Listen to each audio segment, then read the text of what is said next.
Dear friends, I'm sorry that I haven't seen you in a while. I'd been feeling unwell, but here I was enjoying the butterflies, thinking that I was feeling a lot better. Unfortunately, I was about to get a lot worse. It turned out that I had vertigo, and I ended up being quite out of action for about 2 weeks. Thankfully, I'm feeling a lot better, although I'm still having to take it a bit easy, so please forgive me if my editing and my videos are a little bit slower for now. I wanted to show you today a project that I managed to get back to for my friend's birthday, when I was finally feeling a bit more myself. You may remember that I talked about wanting to make a refillable sketchbook, and this is something that I've been kind of planning a lot for something to make in my shop, and I decided that my friend's birthday present would be my first ever proper attempt. So I both really cared about it, but also knew that she would be kind about it if it wasn't the most amazing thing. I decided to make it Midsummer Night's Dream themed because that's a Shakespeare play she really likes. She's also an English teacher, so it's quite apt. And so this was my take on, you know, the kind of Midsummer Night's Dream themed front page. And I decided to kind of modernise the donkey character a bit with the check shirt, because I thought that was kind of my style a little bit. And I drew it with ink and a paintbrush. I could have used ink pen because I used to draw in ink pen a lot, and obviously pencil isn't great for like the front of a sketchbook because it would get smudged. But I just found that I liked the look of the ink and paintbrush the most, rather than the ink pen. And I also went for a kind of dark blue background, but I ended up actually updating this a bit later to an even darker colour so that it would match the book cover a bit more.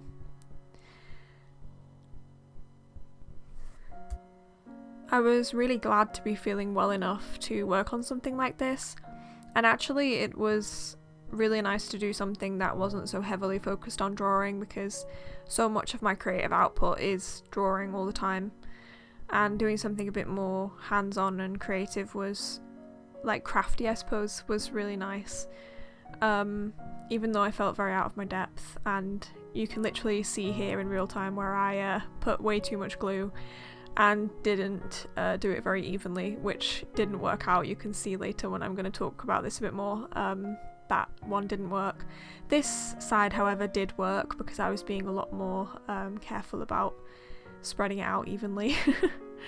But yeah, was really surprised to actually manage a day at my desk, but it did remind me, like, the way that I am, I really, even on the first couple of days back, I so struggled to stop and put it down and not just like make it all in one day. I'm so bad at like actually pausing for breath, and I really need to remember that, because there were so many things when I was ill that really reminded me things that were good for me, like walking a lot and eating at proper times regularly and eating enough and resting my eyes and all that kind of thing, that I really need to keep doing, even though I might be feeling a lot better.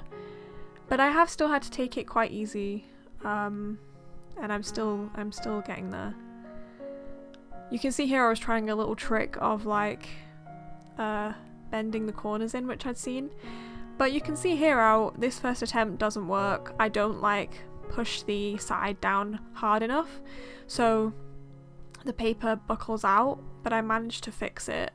So here you can see I've noticed, and I go back and I managed to fix it, and that was like a lesson in, like, you really need to get that edge correct as you press that over, so that it definitely neatly goes around the sides. I'd never done anything like this before, like I've never tried to bind a book or anything, and that was some glue I got on the cover. That was also something I was really struggling with, like glue on the surfaces, like how to stop glue getting on things when you're using a lot of glue. That was me proud of a corner there. I'm pointing that out because I was proud of getting a neat corner. And yeah, here I measured the inner paper. I just want to say as well, I'm gonna make more of these, so I will do better videos than I'm doing here. But bear in mind, I was a lot better, miles and miles better than I had been, but like I was still quite not at my usual self while I was doing this, so I was not really trying to focus too much on how I was filming it. I was just trying to get on and make it really. But I was quite proud of this side because it was pretty neat in the end, and I was proud to have got a part of it right. So I didn't actually film the whole rest of it, but I am going to talk about it more in a minute on screen. But this was the completed diary, and this is kind of how it works, the functionality of it. That was a little like message I wrote for her birthday. I did also have clips of like a railway adventure we went on and stuff from her birthday, but I'm actually going to put that in the next video because I'm not able to do too much editing at the moment. I'm having to be a bit slow with things, and also it was getting a really long video, so I thought, why rush? Why not make 2 videos rather than one really long video? So yeah, here I am showing off my first ever attempt at a refillable sketchbook. So I apologise, I didn't actually film the rest of the process of making this book. I was still struggling quite a bit, and it was like just another thing to do, and I was really trying to get this finished for my friend's birthday, which I have succeeded in doing. So I'm thankful to be feeling a lot better now, a lot more my usual self, but I did learn a lot from this time and things that I need to do to look after myself better. So yeah, it was an awful experience, but kind of valuable in some ways. Let me tell you about the book. So you may remember a while ago I mentioned how I was frustrated sometimes that there wasn't really like a good refillable sketchbook option. And I talked about like how, for example, I have like a file of facts that I really like, but that like this doesn't really feel great for sketchbooking. Like there's a lot of there's many holes going into your work, and it's also not like a standard hole punch size. It's something that you have to like measure out, and it's the same with their refillable notebooks, which I find really useful, and I've used for a long time. But again, you're kind of forced to use their papers, because unless you want to get like the hole punch, which is like I think like £35, and people say it's not very good, you have to like you know, you can't really get the gaps right. So don't get me wrong, you could DIY it, and sometimes I have, but it's a bit awkward. Like it's a lot more effort, and quite hard work to do neatly, and as I say again, I think not appropriate for drawings. So I was saying how I feel like a ring binder is near what I'm thinking of, but like ring binders, general ring binders are pretty like industrial looking and not very pleasant feeling for a sketchbook. Now someone in the comments mentioned bookbinding, and I was like, okay, so there's something there. I googled it, and obviously if I just made a regular like stitched sketchbook, which they are really lovely, I see other people making these and they're really lovely, but ultimately that is not refillable. Again, like once you filled it up, it has to be, you know, you rip the pages out, you keep it, or you throw it away. Like that's what happens. So I decided, I had a bit of a brainwave, and I saw some pictures online, and I heard of this thing of like a loose leaf sketchbook. Like I'm not inventing this for the first time. I'm just like, you know, using an idea in my own way. But I discovered that you could buy like the rings for ring binders, or you know, you could use this for fabric or whatever, that open like that on their own. So you can just buy the rings. And this idea was born. So and actually when I thought about it, like I've seen fabric like this, like I've seen stacks of fabric, you know, on a ring like this, and I was like, yeah, of course. So the haberdashery websites have helped me out a lot. So I bought a few just to try, and then from there I bought quite a lot of other materials. And yeah, this is where it ended up. So essentially, like as you've seen me do, I like bind the cover as you would like a book binding cover. And then I punch it with a regular hole punch. Now to do this, I had to buy, I bought a very heavy duty hole punch because I was like, right, buy, you know, like buy once or buy twice kind of thing. I am going to buy a proper heavy duty thing that will last a lifetime.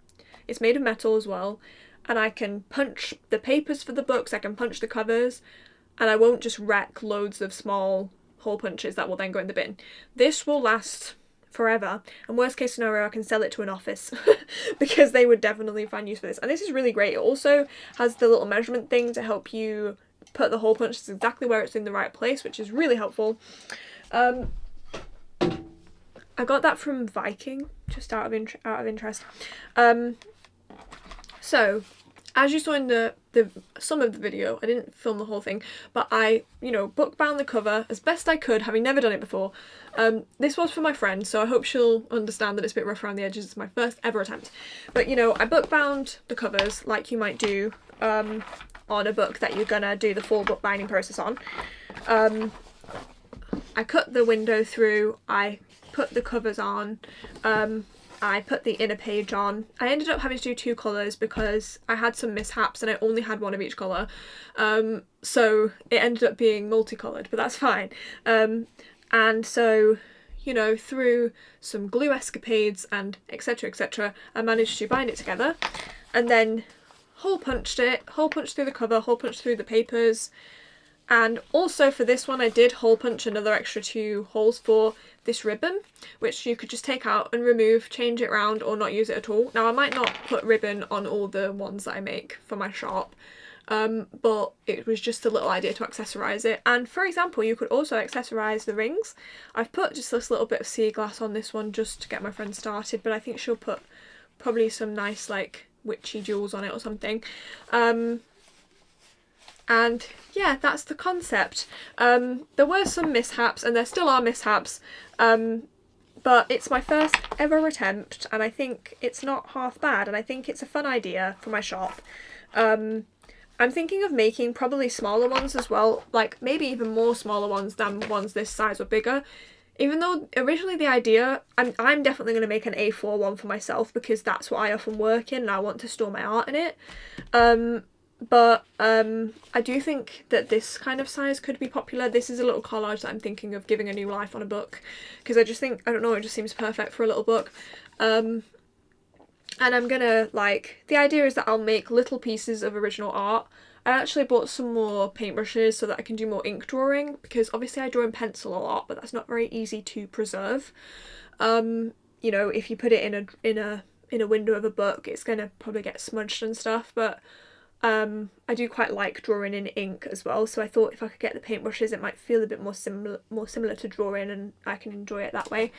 Yeah, so the idea is that I'll place a little original drawing in it, bind it, that'll all be handmade, and put some pages in it. I used my regular watercolour paper for my friends because, I was like, it doesn't matter if it costs a bit more because it's for a friend. But I have bought some bulk paper that I'm going to see what the quality's like. I bought 2 different ones. I do want something that's decent, but obviously to keep costs low, I don't want it to be necessarily really expensive watercolour paper. Drawing paper can be very expensive. Anyway, the concept is these kind of things, this size, maybe some A4, but I don't know how popular that size is going to be, and it means buying even more postage stuff, I guess. So I'm not sure about that at the moment. I might start out just making these sizes to sell and see how it goes, and then see if there's interest in the A4. That's quite a good idea, Sam. I do say so to myself. But yeah, I think people do like a kind of pocket notebook, and I do feel like this kind of size would be so great for junk journaling, photos, just really, I would hope that people would use them to really stuff them with stuff, because it does look a little bit strange now where the rings hang down. You might go Sam, those rings are too big, but actually the idea is that you could really stuff this with stuff. It could be this thick by the end. You can get a load of pages in it, loads of pages, so that you can use it for a really long time for whatever you want, and it can fit loads and loads of stuff in it. That's the concept. So yeah, what do you guys think? Like I say, don't judge it too heavily on this one, because this was made very specifically for my friend, Midsummer Night's Dream themed, because she's a teacher, and I also sneakily asked her which Shakespeare she likes best, because we both like Shakespeare. I didn't mention that in my books, but I actually really like Shakespeare, particularly the comedies. I really like Twelfth Night, for example. I love the performances of that one. But I like Midsummer Night's Dream as well. But I'm quite a fan of Shakespeare. I've read most Shakespeare out of choice, not just being forced at school. Learning it at school is really boring because you go, sorry, I shouldn't say that about my friend's literally an English teacher. I'm like, it's really boring. She doesn't make it boring. She's really, really good at making it interesting. But I think in school sometimes the way you go through every single word, it makes it hard to like actually understand what's going on because you're going too much in depth into all of it. But yeah, like I did put a quote on the back, which I thought she would like, because we were always going, fools, you know, the classic, Lord, what fools these mortals be. But I did draw it on a slant, which again, I wouldn't do that on one I was selling, but I hope she will be okay with it, because again, I'm so bad at straight lines. Actually cutting this out where it was neat and in a straight line was so difficult, because I'm really rubbish. I definitely don't see the world in straight, neat lines. Nothing is straight. So yeah, papers. I got lots of papers to try. Like I got these lovely, like this job lot of lovely handmade papers. I bought these off an Etsy shop as well as my other cover papers. I'll put that in the description because it was really nice. Although she clearly does get a lot of sales because stuff's always flying off the shelves. But some, like, these were really lovely colours. Some are a little bit thicker than others, which is probably just the nature of handmade papers. Like, some will be a bit thicker, some will be a bit thinner. They might not necessarily be great for like the cover, but they are nice for the inner papers, or they'd be nice for maybe the smaller books where you could afford to, you know, it doesn't necessarily need to be really thick. I thought this colour would be ideal for the frog. Yes, I think that's gonna work. And yeah, I have some other bits of paper. I this morning got a shipment of paper. This was some more like a pack of coloured paper that I thought looked nice, and it's a little bit thicker, so this is a little bit more expensive, but I thought that it could, like, if it's nice, it would be good for covers as well, which might make it like make more sense. I even got one, like a handmade one, that is made out of onions. So this is made out of onion skins, which I just thought was a cool thing. I don't like this. I'm not a massive fan of pink, although I say that, but I've got a corner in my room that's like just pink art. I don't know why I'm saying that. I don't like really dislike pink, but it's not usually what I would choose. So like this is not my favourite kind of colour, but it might be someone else's. There's lots of people who like pink, so I thought I want to appeal to lots of different tastes, and yes, I thought this was a cool thing that it's made of onions. I don't know, I just thought it was interesting. Yeah, and some of the mishaps, like quite a few mishaps happened. Like when I first did the cover, the glue was definitely too much glue on the card, and so the paper like buckled and it didn't work.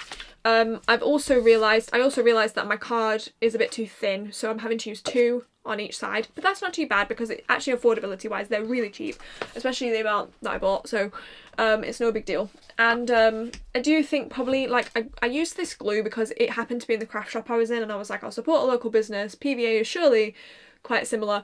It is a little bit watery, maybe, for what I'm doing. I maybe need something a little bit like stronger, but I think it'll work for now, and I'm certainly not going to waste it for that reason.